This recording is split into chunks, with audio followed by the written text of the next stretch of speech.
Tonight's program is going to be in English. I have an amazing author that wrote 2 books already self-published. So we're going to talk about like her life story a little bit, why she ended up writing these books, and how you'll be able to get it. So we'll have an amazing discussion tonight. For the people who are coming in, Salam de Saleng, how are you doing? Hello, Binyam, how are you doing? Thank you for being here. Just tell us, please, where you're watching from, and then we'll be able to say thank you. Please share and comment tonight's discussion. Hello, Noah. How are you doing? I'm seeing people coming in. We're going to have a very beautiful discussion tonight. Crystal, welcome again to the Yoftahe show. It's an amazing. Thank you for being a guest. You're going to be able to tell us a little bit about yourself. So if we can start with your name, where do you live, and just a little bit about yourself as an introduction then. Yes, well, thank you for having me. And I was wanting to get on your live and connect. Oh, you get it yet? I was on you have a personal page and your page? Yeah, just going on the first one, yeah. The personal page? Yeah. Okay, all right. I am, okay. I'll send it to you too. Send it to me, please. Okay. Okay, I got you. Yep. Yeah. So you can share it now.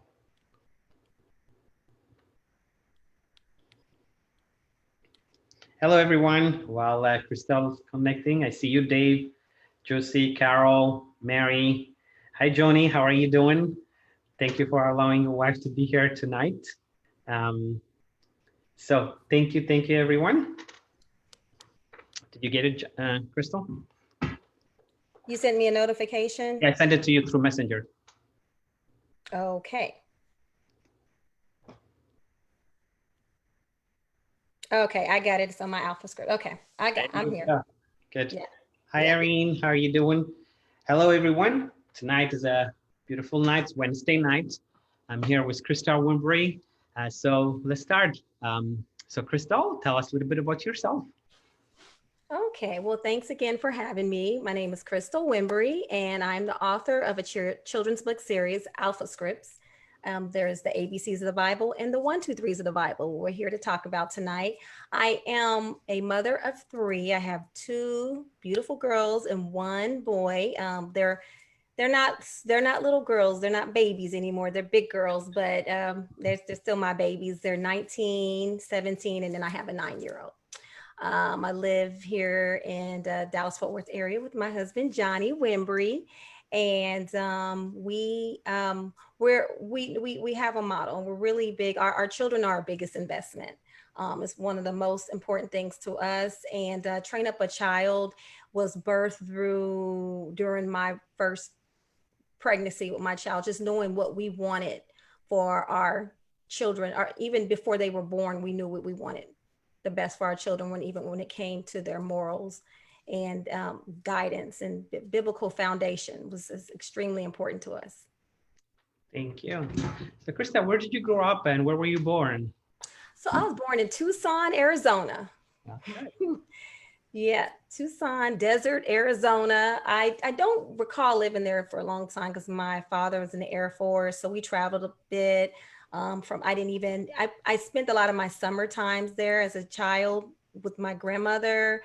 But as far as going, most of my childhood school days were in Denver. And then I would like to say Texas is the place that we really resided the longest. And we moved to Texas when I was 12. And we've been here since. So even though people ask me where I'm from, I was like, well, I feel like I'm a Texan. I've been here overall the longest, but I said I was born in Arizona, but I'm a Texan. Okay. How did you pick Texas? The job, my parents moving and getting transfers for the airlines. And we landed in DFW from Denver. When I say DFW, Dallas-Fort Worth, for everyone that may not be, familiar with the Texas suburbs. So yeah, my parents had job transfers. And we ended up landing here and staying. We're all still here. Okay, good. If you have to convince anybody to move to Texas, what would be a beautiful thing you'll tell them about Texas? The people are nice, hospitable. A lot of lands. I love the thing I love about Texas is so much land that there's always new communities. So I feel like there's a newness and a freshness. There's always new communities being built versus sometimes you go to places that are very I can appreciate older buildings that have history, but I love the newness of it. So there's always space and room to rebuild different communities. Okay. Thank you for being here again. And as you know, during this time, COVID has changed our world in so many ways. How did COVID affect you and your family? It affects us. There's some pros and cons. The great thing about it is, I believe it gave more family time. It actually forced us to have more family time, which was really nice for me as a mom because I get really bittersweet about my daughters growing up and blossom into their womanhood, and then when they're teenagers, they have friends, they have a life, they have an agenda. They always so there our lives. Even all of us, we were always just on a go, different. Always had a lot of different plans. Even my son, he's busy, with his karate and tutoring. So I feel like it slowed us down and let us slow down and appreciate each other in life a little bit more. That was the pro. The con was just adapting to, oh, I can't just go, with our girls at first, I felt like it was a struggle because they were used to doing things and going and having plans, and we had to put a stop sign to it and helping them understand why. And I felt like at the beginning that brought a little friction to our everyday life and things that we wanted to do. But I feel like overall we've learned to adapt, and they understand and they get it, and we're lenient. We figured out how they can still have a little bit of social life with social distance. Now, the social distance, their social lives. And just getting adapted to the newness. But overall, I really have want to stay safe. I feel like that's more important than anything, staying safe at home. So we got to remain grateful that we're still here and healthy.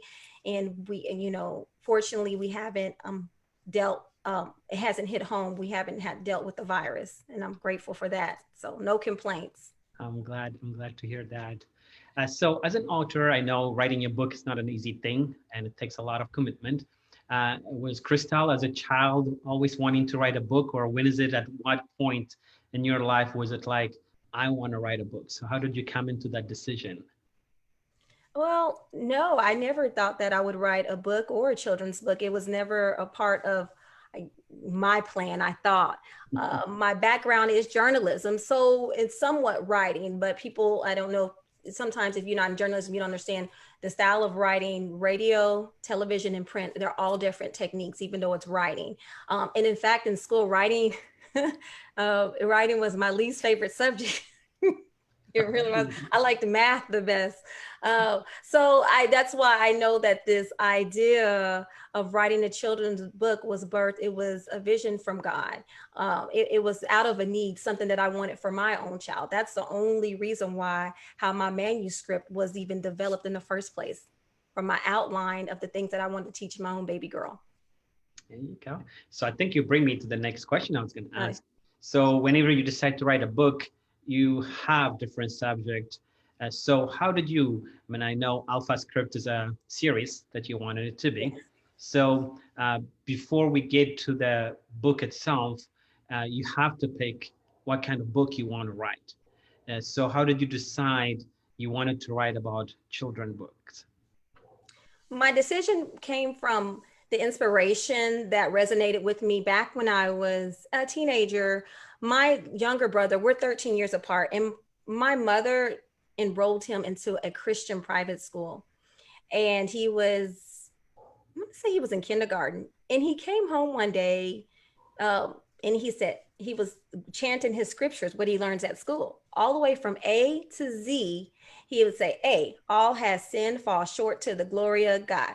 B, believe in the Lord Jesus Christ and ye shall be saved. C, and on and on. Every letter had a scripture, and then he knew his alphabet from A to Z. And I thought that was so cool. I think sign language is cool, even though I don't speak it. I just think it's a cool way to, I always thought it was a cool way to communicate. And so I'm impressed by we're 13 years apart. I'm impressed by my little brother. I'm like, he knows Bible scripture more than me.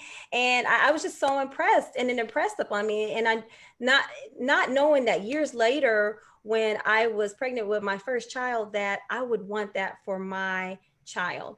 And as I researched out there, I learned that there were not a lot of books. There was a need. There was not a lot of books that combined biblical foundation and your academic foundation together.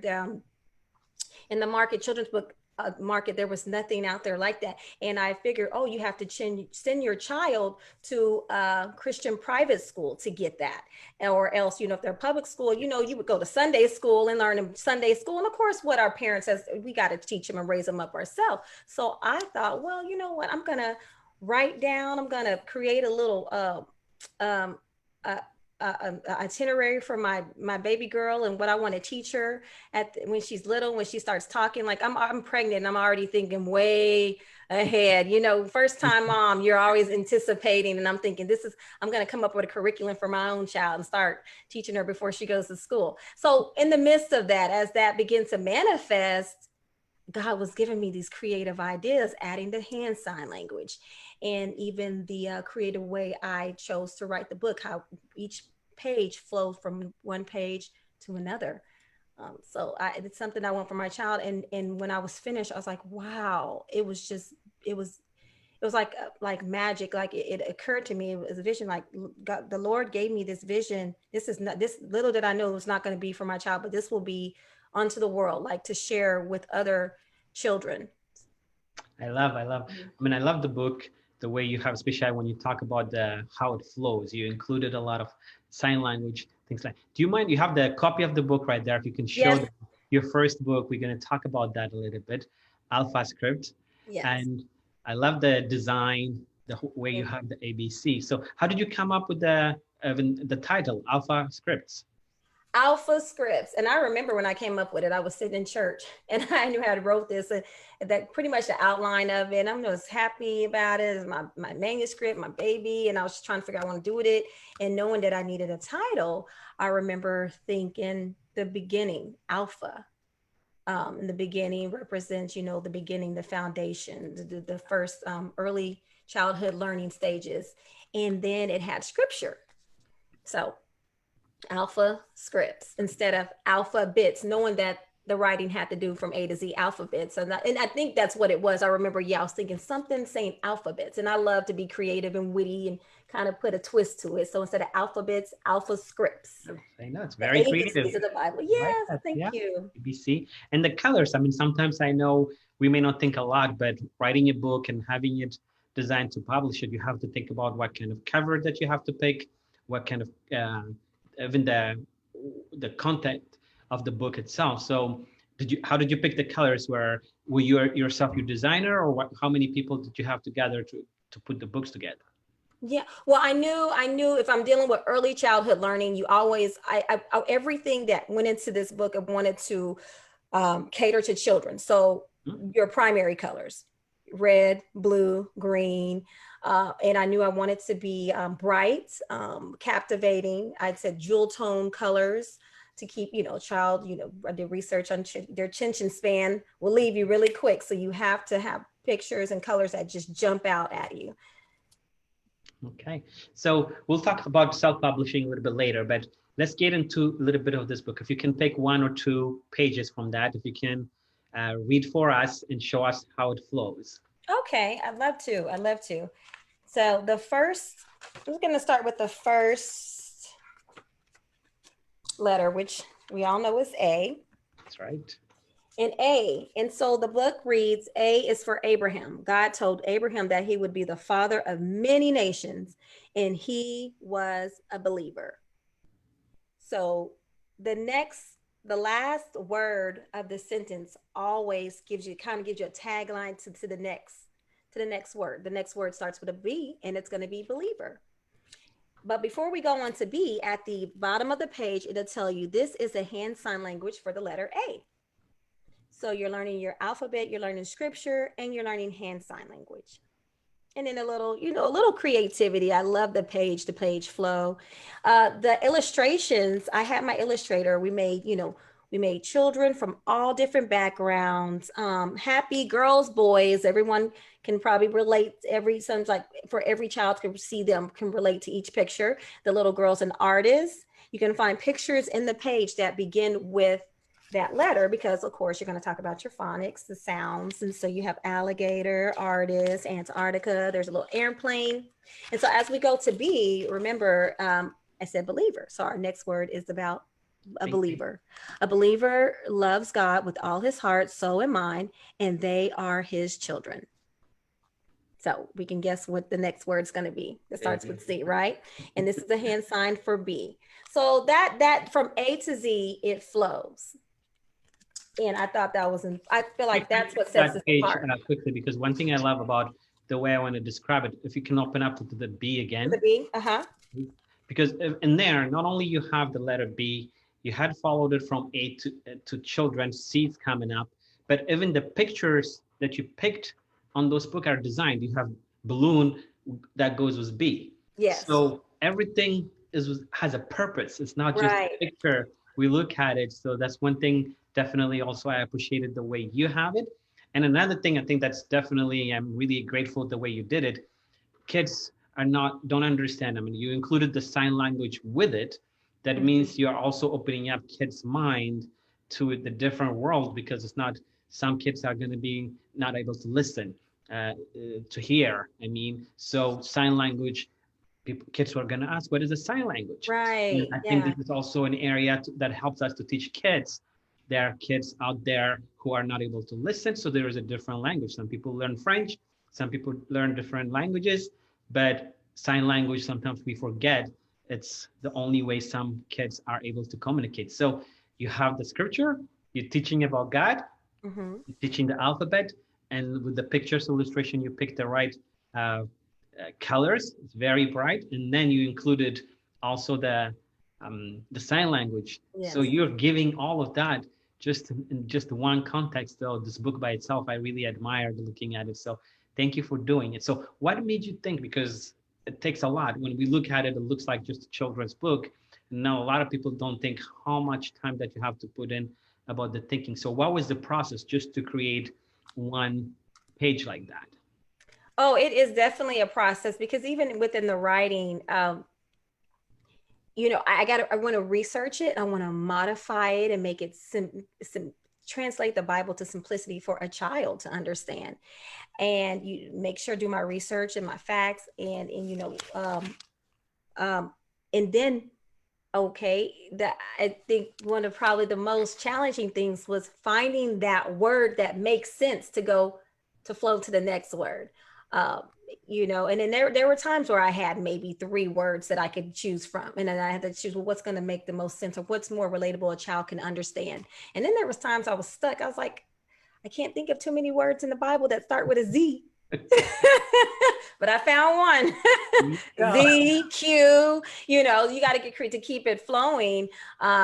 So they definitely research, because this is biblical, and I never want to misinterpret the word of God. Exactly. So that's why. How long did it take you to write this book? I would say Alphascripts took me probably altogether from beginning to end within 2 years, because I kept stopping. Yeah. So, to all you aspiring authors, it doesn't have to take, it just depends on the time that you put into it. Okay. Sometimes you'll put it down and come back to it. You can't, sometimes you don't want to force the writing, and it comes to you. So let's talk about that more, actually. So whenever someone starts something, they may not be able to be able to finish it. So in that process, life comes in, kids come, you may get sick, so many things, so many challenges might come in whenever you start a project. So what was it in you? What was your strength in you to get started from one thing to be able to accomplish it and to be able to change it? What character did you have to build, and what did you learn in that process? What you can and cannot do? Yeah. I know that I had to have belief. I had to have belief in this vision that God gave me. And I knew without a shadow of a doubt that he gave it to me. So I could not keep it to myself. I said, what am I going to do with this? I was so proud and honored that he would use me to write this creativity. Because like I said, this was not I thought in my agenda to write a children's book. And I was impressed. I was like, wow, I did this. No, God, he used me to do this. And so that right there, immediately, I knew that my belief gave me encouraged me to press on to want to produce it as a book. Of course, I have my husband, and I have friends and family that I'm saying, what do you think about this? So of course you have a few of those people in your circle that you can trust and that will tell you the truth, to read your manuscript. And those are the people that I have people in my circle, especially even my husband. He will not invest because he's my investor and he believed in it, and he will tell me, maybe you need to go this route, or he won't sugarcoat it. In fact, he'll just flat out tell me. So that's when you're encouraged when you have the people, your friends and family, that tell you have something, and that's something there, and it's great, and that you need to go ahead and produce it. So I think altogether I believed in it, and other people believed in me and liked it, and so that helped for me. So what does it mean, believe? I mean, I know it's a great support system. So when people believe in you, how do you know someone believes in you? Well, I don't think it's an overnight thing. I feel like it's the ongoing support and love that they've shown you up into that point, and that they're always pushing you and advising your dream and always cheering you on. And that's that. I feel like it's action. You can just say it, but I feel like the action that someone shows you, a big thing is support, loyalty. They're your cheerleaders, and they're always encouraging you. That's good. Going back to the writing, I want to talk about the first day you wrote that first line. How did it happen, and how did it feel? And did you get stuck, or was it just flowing smoothly as soon as you started writing? I don't believe it flowed smoothly. I believe I had to ponder on that first one, and that would be A. And that's another thing, Adam. It's, there's different letters I could have chose, different words I could have chose for the letter A. However, even Abraham, he's at the beginning, the first, the Old Testament, that's the foundation. Abraham was a father of many nations. So that's even from the beginning. I could have chose Adam. Adam and Eve is the first person. And I believe those were two that I pondered on, but I wanted to make it a significant of the father of many nations, and what God had told him he was going to be. So, and it still would have been great if it would have been Adam. So I think it was just a choice of what I felt led, that the foundational things. And Adam was a great one. Everyone knows Adam, the first man and woman in the world, to articulate and bring out the simplicity to a child. Okay. When you were writing the book, did you have to set time aside, or were you doing another job, or is this a full-time thing that you were doing at that time? So how were you scheduling your day? Did you do it more in the morning, at night? How was the flow of the day when you decided to write? How did you schedule your day? I remember it being during the day, most of it during the day, and it wasn't every day. It was when I can. Okay. Yeah, it was when it came to me. But yeah, during the day, when I had spare time. Okay. So once you finished the book, who's the first person you gave it to say, I want to, because so many editing have to go through it. Yeah. Who's the first person you gave it to read before trying to publish? Oh, before. Okay. So I know the first person was my husband. He read it. But there was a friend of mine, a good friend of mine. Her mother was a school teacher, and I knew I could confide in her. And another one of the ladies that I worked with at a radio station is a mentor of mine, and a doctor, psychologist. Those were two people that, again, will tell you the truth, and supportive, and were really good people, women that I had to ask read my manuscript. Okay.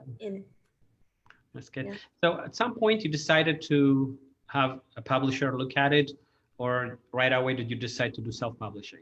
Yes. And you publishing, that's a whole nother thing. In the midst of that, you're researching the different and the best publishing options, because there's self-publishing, and there's the traditional publishing company, publishing houses out there. I remember I submitted my manuscript, and one of the most exciting things that I opened up a door for them to at least read my manuscript was Zondervan. Now, Zondervan is a Christian publishing house, one of the biggest in the world.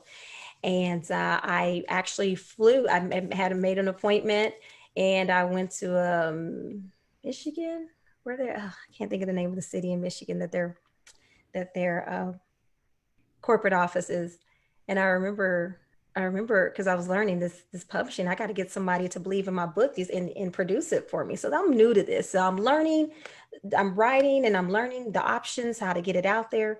And I remember feeling so excited and so proud of how far I've gone, because in the world of publishing, usually you send your manuscript. They don't even talk to you or make it a meeting. It's an acquisition editor until they even look at it. And then it's on a stack. You like take a number with all the other manuscripts in front of you, in the stack of other manuscripts on the desk, if they even get to it, or sometimes you may need a literary agent for them to even hear you. So I that was a great accomplishment to me, just that step that I even opened up the door to have a meeting. I had a set meeting with it's called acquisition editor, and came back. It was a 1-day trip, came back home, was excited. And I remember I got a letter in the mail, and they denied it. They, at the time they weren't looking for that type of, whatever it was. I can't even remember genre, or wanted to go a different route. And I can remember the disappointment, but I still didn't. I said I'm not giving up, because I believed. Because you have that strong belief, no matter how many no's you get, you got to believe and know that this is it. This is good, and those no's are for a reason. And I know they were, because today, because of the no's that I got from publishing houses, I am a proud self publisher. Now, everyone is different, though. I feel like for me and my lifestyle and the platform that we've created, that self-publishing works best for me. But either route, depending on the person, like I said, is great, is good. Okay. So I want to stick with what you just said. I love it. It's like every no has a reason. So for some people, getting a no, or call it a rejection, could be a disappointing, and then they could stop, and then they say, that's it, I'm done. But for you, you found a way to fight. You believed, because that's what I was asking at the beginning. You said, I believed in this, and this was what I was meant to be. So having that belief, is that what helped you? Okay, they say no, but I'm going to fight, and I'm going to find another way to get this book out. Yes. Yeah. Yeah. Oh, yeah. And when I researched the different options for the way you can self-publish, because you do invest a little more time because you're producing a book, I did find a company that does self-publishing in Dallas, and they do an excellent job. I know that first I was not confident about it, because I'm like, I don't know how to do that. I don't know what printers, I don't know what Illustrator, I don't know, I don't never built the book. So I wanted to represent my baby. I wanted to be the best of the best. So I found the company that self-publishes Barnes and Noble quality books, and they do everything from the beginning to the end the right way, as if it was as a publishing. Like and I was so grateful to find this company, because I don't even know if they exist everywhere, but they deal nationally. It happens to be here in Dallas, but it's nationwide. And so anyway, I went and had set up my first meeting with them, and here's the thing, they won't publish anything. They have to believe in it too, even though you're investing in it. Self-publishing means you're investing financially. You pay for everything. So I had my first meeting, they read it and they approved it, and they linked me up with different illustrators, because it's a children's book. So that's a whole nother, when you're writing children's books, the pictures are just as important as the content. So that was the start of my self-publishing career with the company out of Dallas. Okay. So let's talk, you went through the route to self-publish, and once the publishing comes, how did you receive the first copy, or what is the feeling the first time you touched a live book in your hand, ready to go? What was the feeling, if you can describe that?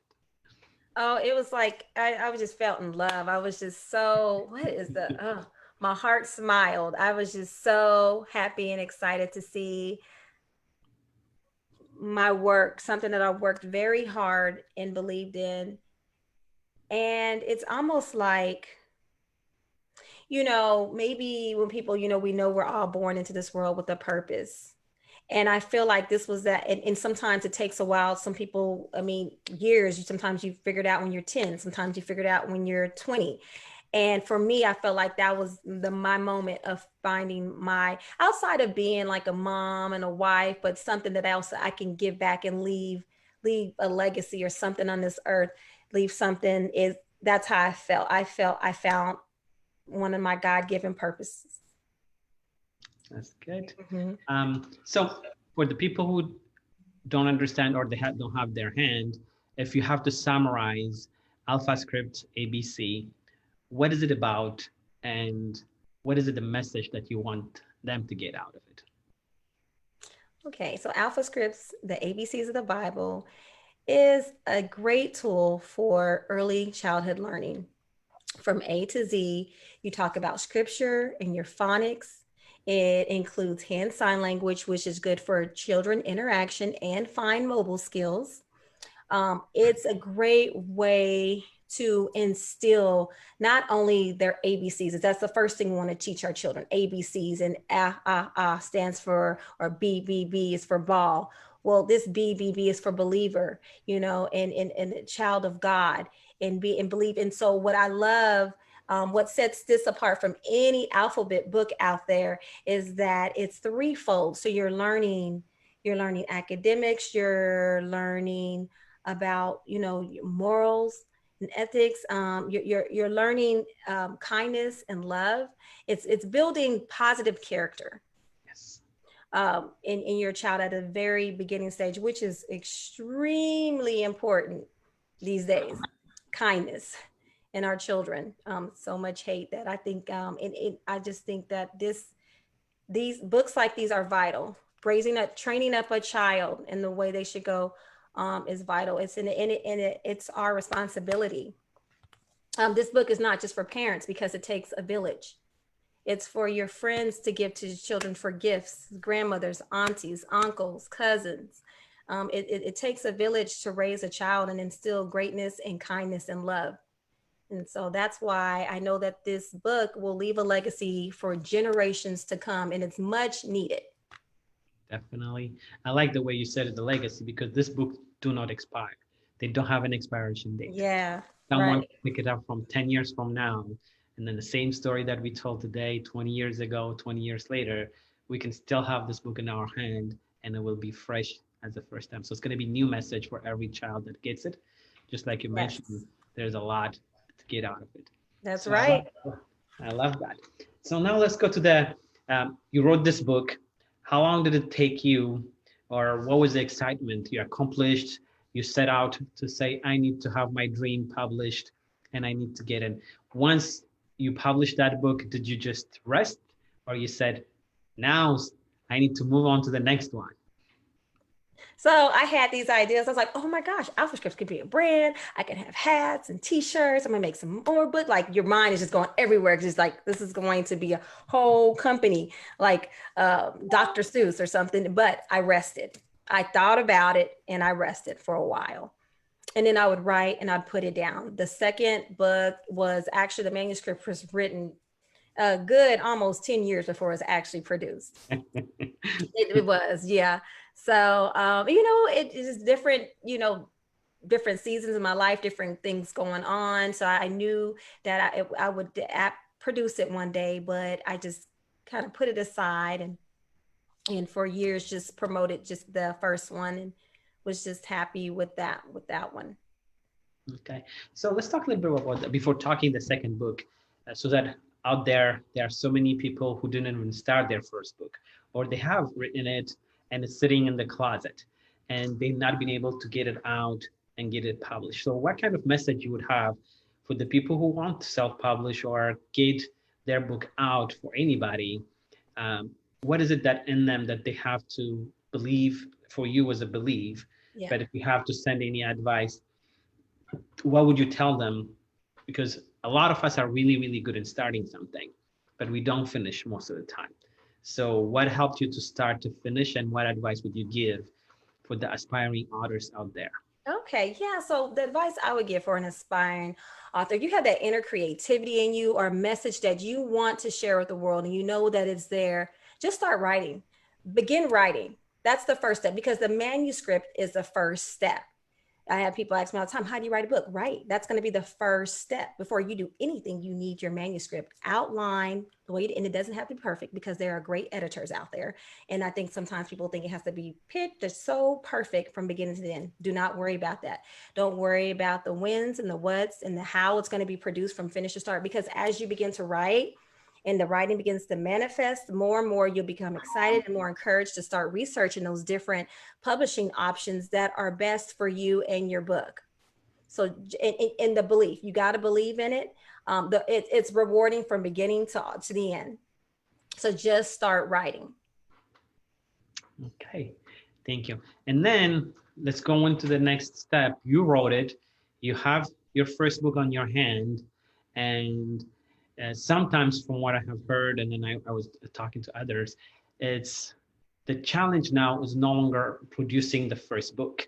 It's now, are you going and challenging to say, I need to produce even something better than what I have done? So was that kind of challenge going back and forth with yourself before you can get the next book out? So what was the process for you at that time? Because you have something to compare it. At first was just Right. Crystal's first book. It's more of the excitement, but to get the second one out, now you have something to compare and you want to do better. So was that something also that was posing you a little bit before you Yeah. get the second one? Yeah, it was. It was a challenge because I figured, hi, I got to make this next one, the next best thing. It has to be the next best thing. It can't be the next, you know, the, the creativity I put into the first one. I'm like, well, how do I continue that flow? And now we're not talking about alphabets. We're talking about numbers. And yeah, you're exactly right with that. It's like, I know I know it's possible, but I just got to sit down, take my time, research, ponder on it, let the ideas come to me. And it did finally, but that was a challenge and more of a concern. Just not wanting it to be, I wanted the lace to be just as good or better. Right, just as good or better. I didn't want to go backwards with it. So yeah, keeping up that creativity flow. Mind you, that's like years later. So it's like I still have that in me. But it comes, that's why I say start writing, because once you begin and even your outline, it just starts flowing out of you. You're like, wow, like even ideas that weren't even up there yet, as you're writing, it just starts manifesting. You'll be amazed if you really have that inner message or like creativity inside you. It's just that jump start. Then you'll start flowing. You look up and be like, oh, wow, I did that. You surprise yourself. That's good. That's good. So let's talk about your second book right now. If you can show us your second book. Okay. So this is Alphascripts, the 1, 2, 3s of the Bible. Let me see if there's a clear with the lighting. Yeah, I know. Let's Maybe you see. should bring it to there. There you go. We see Okay, it better like that. a little better. Yeah, just like there Okay, you tilt. go. Yeah. Yeah, so we got the little and the blocks, the building blocks. That's another thing too, Adam. I didn't mention like the blocks. Every like you said, everything has a purpose. And thank you for you're very observant when you see this, like the illustrations. But building blocks, everything represents early childhood learning. Mhm. So this is the 1, 2, 3s of the Bible, and then the blocks. It has like the numbers. You can Yep. see it. Um, yeah. So we have the ABCs, 1, 2, 3s. They go hand in hand. Okay. If you can pick one or two page and then do the same thing as you did at the first one, I guess. Okay, let's see. Last time I started off with the first 2 pages, the beginning pages. Let me let you see some creativity that I had There to you go. come out of this with these numbers. That's a whole nother thing. I'm like, I have to go into Bible study to figure out numbers. And the cool thing about, I don't know if you've ever heard, but numbers are numbers have representation in the Bible. So that was a whole nother avenue I could have went, but I don't know if that would have been too deep because I got to keep it simple, I went for children. So I went with different numbers in the Bible that had to do with stories. So for instance, four gospels. I'll read it because I don't know if you can, let's see if you can see better over here. But anyway, the four gospels books are Matthew, Mark, Luke, and John. There are stories of Jesus' life as he brought forth the good news and did miracles to help people. And so this book, the setting on this book is children. They're on the stage and they're doing like they're dressed up like they're doing a play, a theatrical play. And so we have three children standing and they look like they're different books, and they're different books of the Bible, the Matthew, Mark, Luke, and John.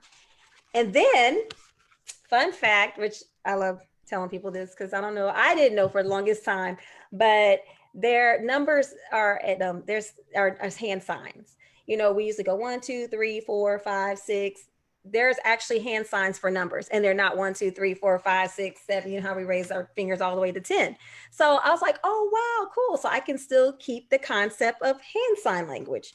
So this is a hand sign language for the number 4. Now, 4, mind you, is what we typically do. So that one happens to be the same, but they're not all like that.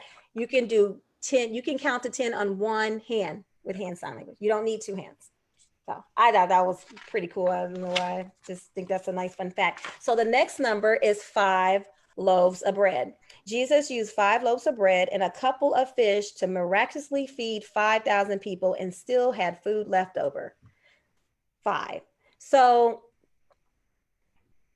we have 5 loaves of bread and children looking like they're eating them, and so on. And so every number opens up the door to talk about a story in the Bible.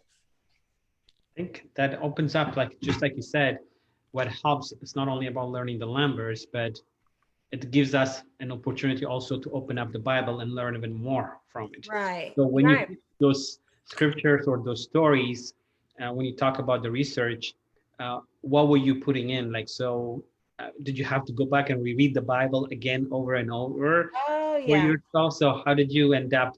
Because it's a lot. The Yeah. Bible is big enough to pick. You don't even know which one to pick from. Exactly. Or think, okay, the number 6. I'm like, well, what's 6 in the Bible? And I mean, you got it. Like, I was like, okay, he did another miracle when he turned the 6 jars of water into wine, or like there was 8 people in Noah's Ark.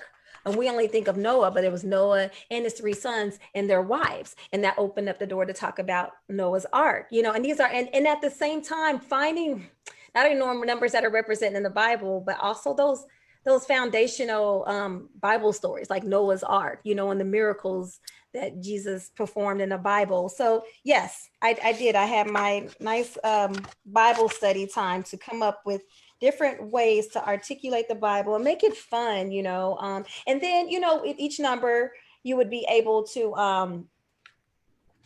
some of the settings you can count, like here's Noah's Ark 8. So, because with alphabet, when you're A is for Abraham, you're doing your phonics, and then typically numbers books, you're still going to count. And so I have, resemblance of how many the number is in the illustrations. Yes, it was a task, but it's fun. And I love being creative. Oh, that's good. That's what our kids love. So like the illustration part is what attracts them. I mean, picking up a Bible, or when they do the Bible study in the mornings, not having enough book or what to pick from.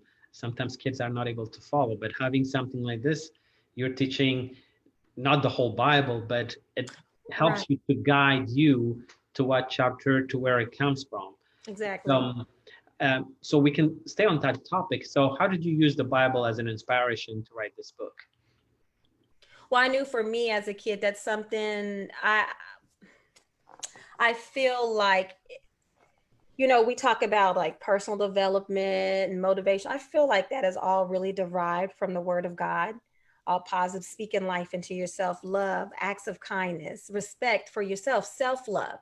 It's so sad to me that even there's a suicide rate with children. Like I can't even understand that. That's so far-fetched to me. And so knowing that there's some type of emptiness, we gotta build up our children with the Word of God so they can stand on their own and love themselves. And the hate comes from, because people that hate come from, they don't even love themselves. So it starts with us. Self-love starts with us, and you begin to respect and love yourself, then you're a better person to this world. And so I believe that's just the biblical principles go just as long as a way for a child than just education. Yeah. You can be know how to read, but be the rudest little kid ever, and don't treat kids right or bully them. So we got to teach them not only just academics, but how to treat people and how to treat others, and just respect yourself. And so these are biblical principles, but at the end of the day, I feel like, religion or not, our children need to learn how to love themselves and be kind to others, period. That's good. So like you said, the foundation for our kids. I mean, there are so many books out there that do not really teach the principles. Doesn't have to be about God, but the right thing, how to be right. Just like you said, love each other. We talk about a lot of suicide in kids, depression, but Yeah. the way you have it in the book, like I said, with the color illustration, the line, I mean, the stories that you picked, with that happy thought that they're going to be able to teach, and it leads to a bigger aspect of it where you can pick up the Bible and be able to tell the whole story Right. from this. So, Exactly. did you use the same illustrator for the first book and second, or did you use different people? I didn't. I did. And I love my first illustrator so much. I get so many compliments actually on the illustrations in this book. And when years went by, I got disconnected. I looked for her everywhere, and I finally found her, I believe through the publishing company got connected to her, and because I was looking for her on Facebook and everything, I really wanted to use her, and she was not. She had retired from illustrating. So yeah, so they had them. They give you a list of, they show you all these other illustrator styles, and everyone has a different style. And this particular girl, and I like her. She was really good. She her style reminded me of Peggy. Peggy's the first illustrator, and I really liked her style. And I worked really well with her. She was bringing my vision to life. So to your answer, no, two different illustrators. I did want to keep the flow, but you know what? I'm happy with both ending results. The product is fine. Yeah. So, writing a book sometimes is not just for the public, but for yourself.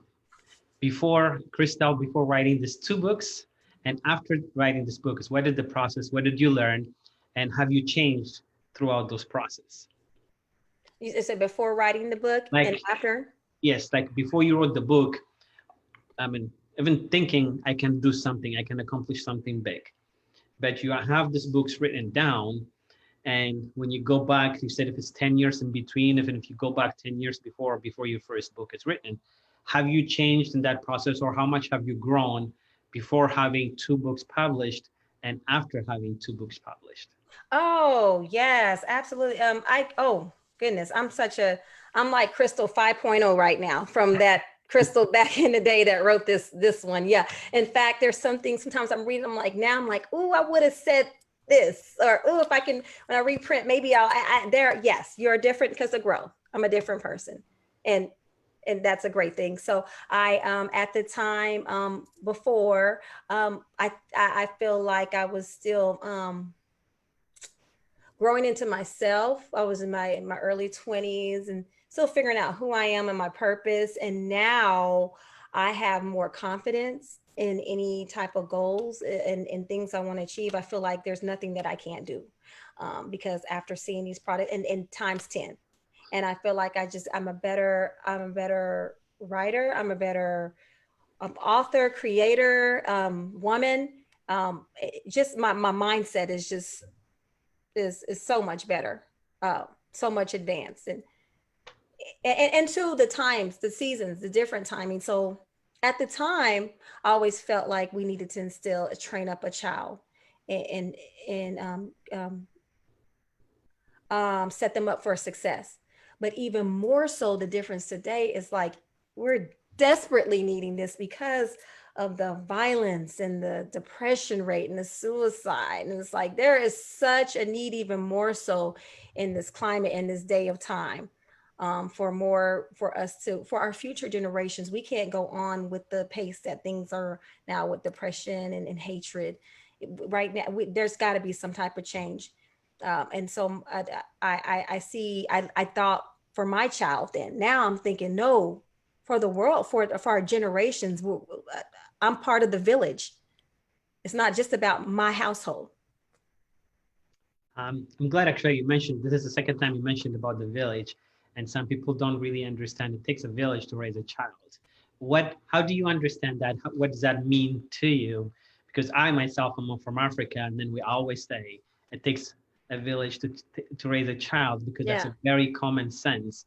Growing up, you could, in the neighborhoods that we are in, you could go from one person to the next. You knew everybody in the neighborhood. One Wow. thing that really, really shocked me when I first came in and I was staying with my aunt, the first question I asked her was like, "Who is your neighbor?" And she didn't know who he was. Yeah. And they have lived there for 10 years. She knew Yeah. the person on the left, but on Yeah. the right side, I said, whenever they come out. And so every child, every neighborhood, if they see me doing something wrong, everybody will participate to tell me what I'm I doing wrong and how love to it. correct it. So it takes a village to raise a child. It's a common lifestyle that we lived in the African village. But when I moved into the US, I didn't get to see that part. So you mentioned it in this interview twice. So what does it mean when it says raising a child takes a village to raise a child? How does it resonate with you? Oh, for me personally, I know it took a village for me because I'm not just influenced and I was not just uh led from my mom. I had my grandmother, I had my aunt in my life. I had some of my mom's friends, I could look up to and talk to. And I think that it's important, the village, because sometimes you get different perspective. And that person may not always be there, like looking out for you, like you were in a neighborhood, you may be down the street, but your biological parents were with you, but somebody else was looking after you. Even today when I talk to my daughters as, a mother of teenagers, and I always let them know it's not just, of course, I want to be one of their influencers and a woman that they look up to, but I don't want all that on me because I'm not perfect. And some things that I can't, like my sister, their aunt or my mom or, a cousin can share with them because they've experienced something different. They can share something that I've never experienced and they can be that voice to my daughters better than I could, and it's okay. I heard someone say, I love the best. It sounds, this week I heard it says, sisterhood is a supporting cast. And you know what? We can say that not to just sisterhood, but we can say that a village is a supporting cast because we can't always be there or always be that person, that expert, So it does resonate. And I love to know that my daughters are looking up to other, as long as they're, women that are in alignment with the word of God and in decent someone, um, that they look up to or can confide in. It's important is they don't just always have me and they have different perspectives. That's good. Mm-hmm. I like that because I love that word, and it does mean a lot to me because I went through it. I'm a product of that. That's great. I love it. That sounds so old school. I've heard Yes, older I mean, people things say have that. changed now, but growing up in Ethiopia, that was one of the things. I mean, every neighbor had pretty much looking out for every single child. And I wish we can go back to that because sometimes when we look at the world, we find so many crazy things. So Yeah. we have stopped that relying on each other part. Right. So Yeah. from the books that you wrote, and I know your kids are different age, who has benefited most from those books that you wrote? From your youngest or? Probably, I think, I think probably my oldest, Oh, the okay. first child. Yeah. Tell Yeah. us more about that then. How so? Oh, just because she was my first one. So that first time mom is showing them everything, trying to teach her how to read before she can talk. And so in the hand sign language and the motor skills. And I believe her just because that first time child, it's your first time. So you're experimenting, everything, you want to make sure they eat right and they're chained and everything's perfect, and you're over the top. So I would, if I had to choose, it would be the oldest one. And then remember, that's why I wrote this book because thinking of her with her in mind. Okay. Well, and my other children too. She's not just her, but she was the first one before the other ones even came to mind. There you go. Yeah, right. Sound like a favoritism. Hey, now they're watching, then they know they can They get it. blackmail you with this. Yeah, they'll be fine. So we've been talking about the world And okay, we talked also about raising a child with a village. What message, because we're getting closer to the end of the show coming up. So what message would you have, like, I mean, the concept for believers, this book, but it's not only for believers, but this book can resonate with others. So what message would you be able to send based on these books and the message that you want to send to the world? So I would like to leave the message of train up our children, not train up a child, train up our children in the way they should go. We should be, it is our responsibilities, and we should lead them and prepare them for success when it comes to not only education, but character building, um, kindness, self-love. Speak life into children. This book is all about, from page to page, we're speaking life, the power of the tongue.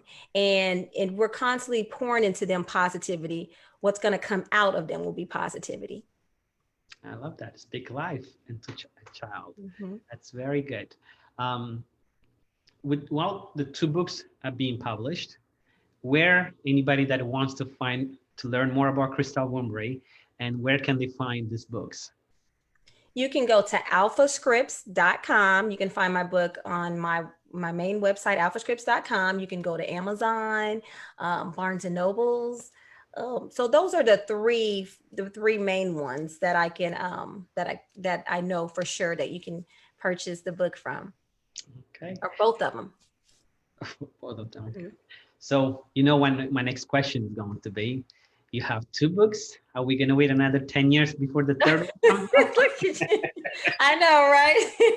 Good question. And that's good, because that's how I got really, I was like, with that second one, they're like, okay, Crystal, because I have people keep me accountable when then that second one's going to come out. And so that's great, because now you're holding me accountable. And if I have, now I'm like, okay, and that's good. I need that. It pushes me into something that I said that I wanted to do, the series.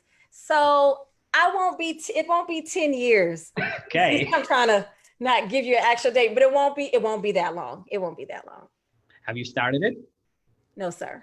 Okay, we're gonna follow up with that then. Okay. Yes, We'll sir. make sure Hold me accountable. Yes. we will. It's right here. I like that. So Yeah. just like you said, from here to putting it down, that's the first Right. step. Yes, sir. Yes, sir. Okay. So what is it? I mean, I know I asked you plenty of questions. Thank you very much for being here. This was definitely a very pleasant, and I learned a lot. And I love both books. Even like I said, the color you picked, the message that you have, and anytime that we include sign language or any kind of differently able kids in there, it helps us to have communicate, and then for our kids to be tolerable and understand kids, because one of the biggest thing in school, as you know, is bullying. So if they learn from the beginning, there are different kind of kids who speak differently, who have different abilities throughout this process that they're going to be able to learn. So I appreciate really the way you wrote the books, because it does encompass all of that. And it's not just how beautiful it looks with the illustration, but the message that they're able to get is definitely opens up their mind to even understand just by itself what a sign language is a powerful way of communicating with kids. I know we talked a lot, so I want to give you back. If you take a few moments, anything that we didn't talk about or anything that you want to share. This is about Crystal Wimbrey. Anything you want to share? Oh, thank you. Thank you. I really appreciate your time. I appreciate you having me. It's been fun chatting with you. And if, I just want to reiterate, you can go to alphascripts.com to purchase the book, the ABCs of the Bible and the 1, 2, 3s of the Bible. And I really believe you'll be happy. It's great. For me, I feel like they're great baby. If you know people that are having a baby, for baby showers, you're just already adding on to their little library collection. I feel like it's just being a part of that village. And because I have people that don't even have children, but they know someone else's that can use it. And, even when I was thinking, you mentioned bully, I'm gonna say this real quick. Will help that, but not only the bully side, but kids that are being bullied. When you know whose you are and you have that self-love, that doesn't even affect you when you say, because it's heartbreaking when kids are different or have disabilities and stuff. But when you instill that greatness in them, then they're unstoppable. There's nothing no child can say to them, because they know how great they don't need that affirmation from some bully. And so we can begin to build our children up to know when they get out in that world and they deal with some of the ugliness that they will face, not if, but they will, and they'll know how to handle it and not feel bad about themselves or who they are. So continue to just speak life into our future generations. Thanks for having me. And thank you for your support. Thank you, Crystal. I'm going to steal that line. Speak life into your kids. I mean, I'm going to be using it with your permission. Oh, take it. Thank you so much. Thank you again, Crystal. I mean, you have written great books. We're going to hold you accountable to get the third one. Yes, this is sir. a book that everybody should get. Just like she mentioned, I'll be posting the links after the show where you'll be able to get these books. Just like Crystal mentioned, books are a foundation for our kids where we can take a moment with our kids to sit down and read. Nowadays, we have the tendency of just giving our kids an iPad or iPhone and take them away. We have used electronics as babysitter, but this sitting down and reading books to our kids gives us that interaction time, the one-to-one, the eye contact.